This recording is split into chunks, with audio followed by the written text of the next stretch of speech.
President Trump addressing Congress in his address last night. It was long. It was powerful at points. It was mocked by some Democrats with paddles for some reason.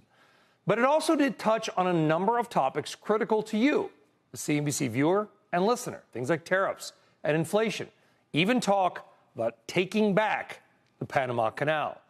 Joining us now to talk about it all, Actum Consulting co-chair and Donald Trump's former chief of staff, Mick Mulvaney. Mick, great to see you on Power Lunch from a CNBC perspective. Inflation, tariffs, economy, etc. What was the one or two main takeaways from Mick Mulvaney last night?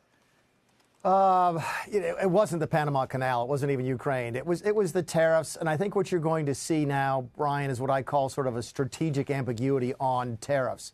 There's going to be a group of tariffs that are relatively stable. Those are going to be tariffs to protect American domestic industries. There's going to be a group of tariffs that are relatively stable. Those are the ones that are going to sort of rein in China. And then there's going to be another group of tariffs, and it's the ones you're talking about earlier in the show, that I think is where the strategic ambiguity comes in, and it's going to be chaotic.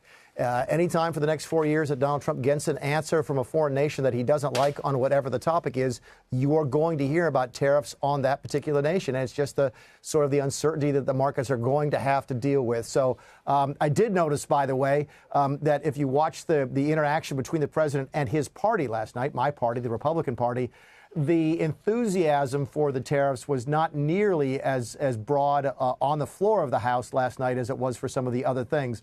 A lot of those men and women on that floor have to run for re-election in about 18 months, and they don't like the impact that tariffs are going to have on prices in the short term. So tariffs will continue to be a focus. I don't think that's going away anytime soon. That's interesting. I didn't catch that in listening. Mick, it's Kelly here, so I appreciate making that point. We were talking to Congressman Gottheimer last hour. Yeah. He said a lot of what he's hearing from constituents is cost of living, and concern about cuts to the VA, cuts to different programs that might be directly or indirectly funded by the government. What do you say, sort of from your point of view, about those concerns?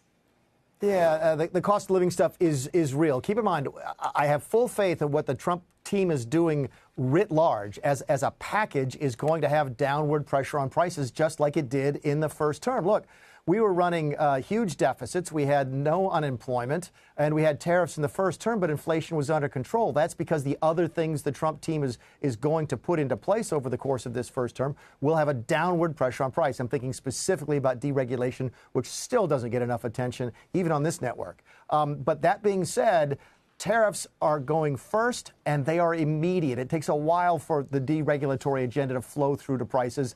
Tariffs will have an immediate impact on prices. In fact, as you've just pointed out in the previous segment, some prices are going up in anticipation of the tariff. So cost of living is real. Look, people say they care about spending. They don't. They might care about cuts to government programs. They don't. They care about their own pocketbooks. And if prices are still up in 18 months... Isn't that the weird thing? Because this president ran on killing inflation. I mean, I did a road trip to Erie and to not fancy places. I actually talked to, gasp, real voters. And they all talked about the twin I's, as I call them, immigration and inflation. Right.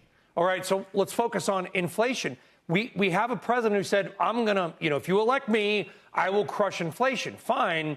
But now we got tariffs, which, as we just heard from a leading economist, are inflationary. What are we missing here? Yeah, you're missing the other half of the equation. You're looking at it as an all other things being equal. If you simply raise tariffs and don't do anything else, prices are going to go up, at least in the short term. But you're not talking about the dereg agenda. You're not talking about energy prices. You're not talking about he did get, huge response last night on drill, baby, drill. All the Republicans are lined up behind that. I expect to see some decent legislation maybe on that even. And that's a rare thing in Washington, D.C. these days. But it's writ large. It's the agenda that I think will have a downward impact on prices over the long term. The issue is a lot of those men and women on the floor last night don't get elected in the long term. Over the long term, they get elected in about 18 months.